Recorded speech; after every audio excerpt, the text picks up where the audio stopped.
meron akong ipapakitang litratong ito sa screen. Pakisabi lang kung ito po ang sinasabi po ninyong dinner na nangyari. Yes po, Mr. Chair. Yan po yung dinner.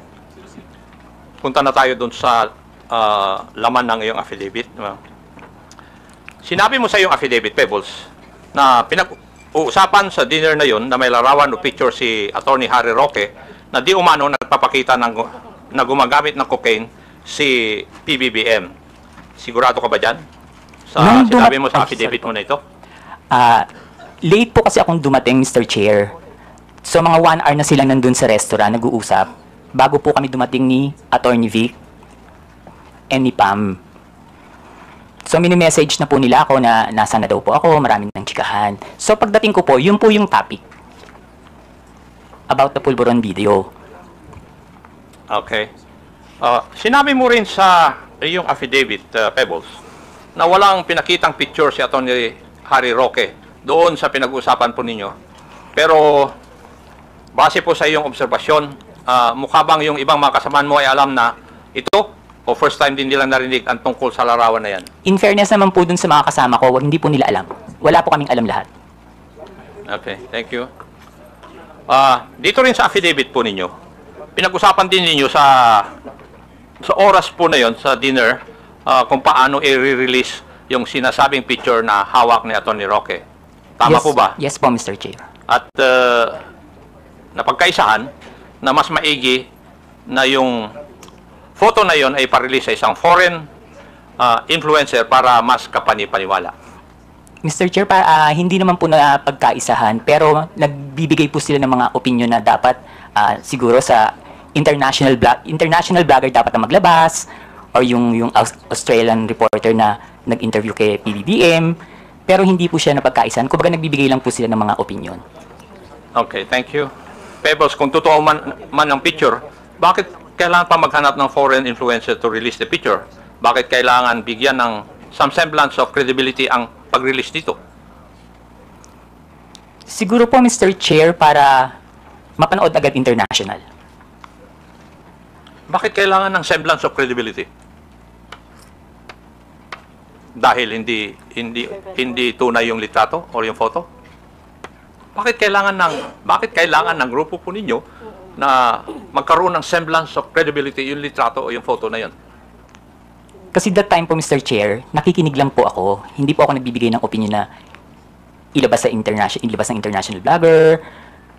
Nakikinig lang po ako sa kanila. Wala po akong binigay na opinion na, sige, dapat ilabas siya ni ganito, dapat ilabas siya ni ganyan. Hindi po ba, Pebbles, having in this business for 11 years, kung kailangan bigyan ng credibility sa isang bagay, yun ay, dahil yung isang bagay na yun ay alanganin. Yung bang pwedeng hindi totoo? Yes po, Mr. Dahil Chair. kung totoo yun, hindi nyo na kailangan na bigyan ng credence o credibility. Yes po, Mr. Chair. Yes, thank you. Sa iyong obserbasyon, Pebbles, sino ang nangunguna sa diskusyon nung oras po na yun? Mr. Chair, si Attorney Harry Roque po. Si Attorney Harry Roque. Now, dito rin sa iyong affidavit, Pebbles, may binanggit din ni Attorney Roque na sinabi niya na kaya niyang magpabagsak ng gobyerno. Tama rin po ba pagkabasa ko dito sa affidavit po ninyo? Yes po, Mr. Chair. Ang exactly sinabi niya dyan is, nagkamali sila, magaling akong magbagsak ng gobyerno. Aha. Oh. Sa tingin mo, kaya po ba niya talaga? Mr. Chair, hindi po, kasi nagtatago po siya ngayon eh. Tama. Meron.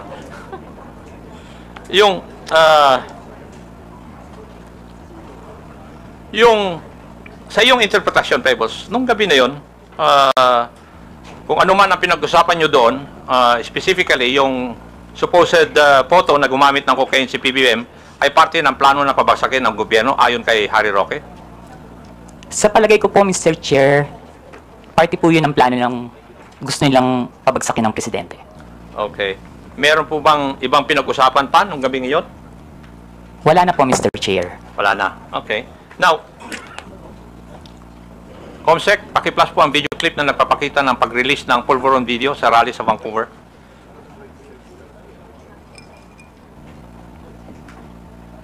yan ba yung epekto ng pulburon? Kailangan sumagot siya ng tama, lalong-lalo na mukhang mailalabas na ang pulburon video. May ipapakita akong video. Paki-plus po yung video na sinubmit ni Pebbles bilang Annex B ng kanyang affidavit. Comsec.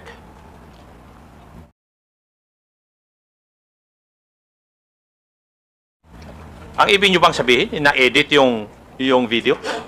Yes po, Mr. Chair. Enhanced version? Maski po yung raw video, hindi po ako naniniwala na si PBBM yan. Ano po yung inyong basihan? Kasi po, Mr. Chairman, can I? Pwede pakiulit yung sinabi mo kanina, Miss Kunanan? alin po, Mr. Chair? Yung indisi ano yun? Sino yun? Sa raw at saka enhanced version? Hindi po si PBBM yan. Indisi? PBBM, hindi po yan yung presidente. Thank you, Mr. Chairman. Ano po yung basihan po ninyo, Pebbles? Kasi po, Mr. Chair, hindi naman po talaga yun yung mukha ni PBBM. Noon ko po pa kasi siya kilala. And kung yung edad niya that time, kung titingnan po mabuti yung nasa video, kung 30 plus pa lang siya or 40, parang wala pa po yatang cellphone nun. So, sa tingin mo, Pebbles, merong sinadyang alteration sa video upang manipulahin at ang itsura ng taong nasa eksena. Yes po, Mr. Chair. Yun.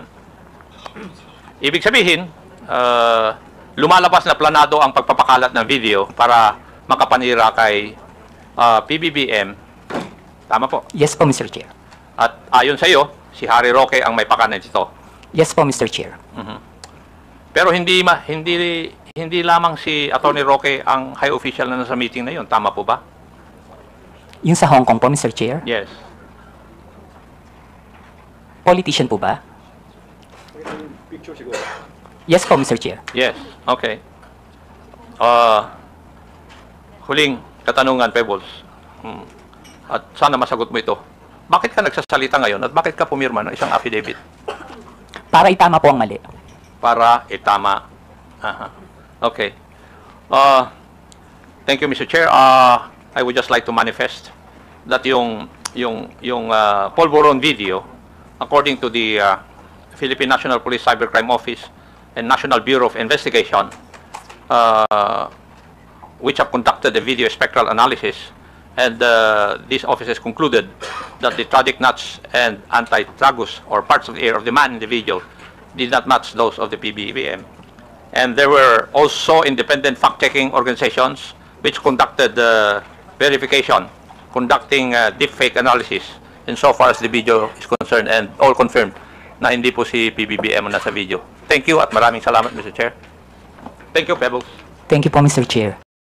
Ang sa akin lang mga kababayan, ayan naman po pala napatunayan na deep fake or hindi totoo yung video. AI lang, ginawa lamang. Tapos, andyan naman yung mga vloggers na umamin na nag-share, nagpakalat. Tapos may, ayan, testimony from Pebbles Talakera na, ayan po ay signed affidavit, no? Pinirmahan niya yan, sinumpaang salaysay na yung meeting na yon ay para dun sa purpose ng paglalabas ng video na yon, yung sinasabing Pulburon video internationally at pagpapakalat nito. Napatunayan ng mga eksperto na fake yung video, and then nandiyan yung mga vloggers na umamin na nagpakalat nun. So ano bang ginagawa nila? Hindi po ba? Ano bang ginagawa nyo? Bakit hindi nyo pa arestuhin? Malaking damage po ang ginawa niyan. Yung mga tao, lalo-lalo na yung mga DDS hanggang ngayon naniniwala po na totoo ang video na yan. Mga eksperto na pala ang nagsabi, eksperto sa IT, sa technology, sa video editing, mga eksperto na nagsabi na hindi totoo, deep fake. Tapos andyan yung mga tao nakasama dun sa meeting na yun sa Hong Kong na sinasabing nagplano, nagmeeting para ipakalat ang video na yan, i-release internationally, no? Andyan, umamin naman sila, tinanong sila kung nag-share sila, nag-share daw, no? Bakit hindi pa nila aksyonan? Bakit hindi pa nila arestuhin? Hindi po ba? Siguro kailangan pang sampahan ng kaso, pero alam nyo, sa totoo lang, nakaka-frustrate po, no? Kasi kung parang pakiramdam ko dito, they will just let it slide, no? Parang hahayaan na lang nila, parang papalampasin nyo lang yan. Sobrang damage po, sobrang grabing damage na po ang nagagawa ng fake news at ng mga black propaganda sa bansa po natin. Hindi lamang po sa presidente, kay dating Vice President Leni Robredo, sa mga matitinong politicians, no, kila Senator De Lima, sa First Lady, no, sino pa? Lahat na lang ba ng gusto nilang sirain? Sisirain nila kung gusto nila nang hindi sila mananagot, nang wala silang pananagutan? Nandiyan na nag-aminan na Meron nang nagbigay ng salaysay niya sinumpaan niya ang salaysay Nandun siya mismo sa meeting na yon, si Pebbles. So ano to? Sana po i-actionan niyo yan dahil kung hindi, baka yung mga tao na magalit sa inyo dahil kapag ganyan, parang kinukonsinte, no? Kung papalampasin o hahayaan lamang, mga kababayan, ano? Kaya, di ba, mahirap kasi, andyan, nag-aminan na, deepfake, peke yung video, edited, hindi totoo, tapos inamin nila na meron silang meeting na ganyan, para ipakalat yung video na yan, and then umamin sila na sila yung nag-share, tapos hindi sila pananagutin, malamang sa malamang kapag pinabayaan niyo yan, uulit po, no? Parang naglolokohan lang tayo kapag ganyan. So kayo mga kababayan, kung kayo po ang tatanungin, ano po ba dapat gawin dyan? Kasi kung ako po ang tatanungin, dapat pong panagutin ang mga nagpakalat at nag-imbento ng video na yan at mga nagplano na ipakalat yan. Dapat po silang panagutin, no? Hindi po dapat palampasin yan. Salamat po sa panonood.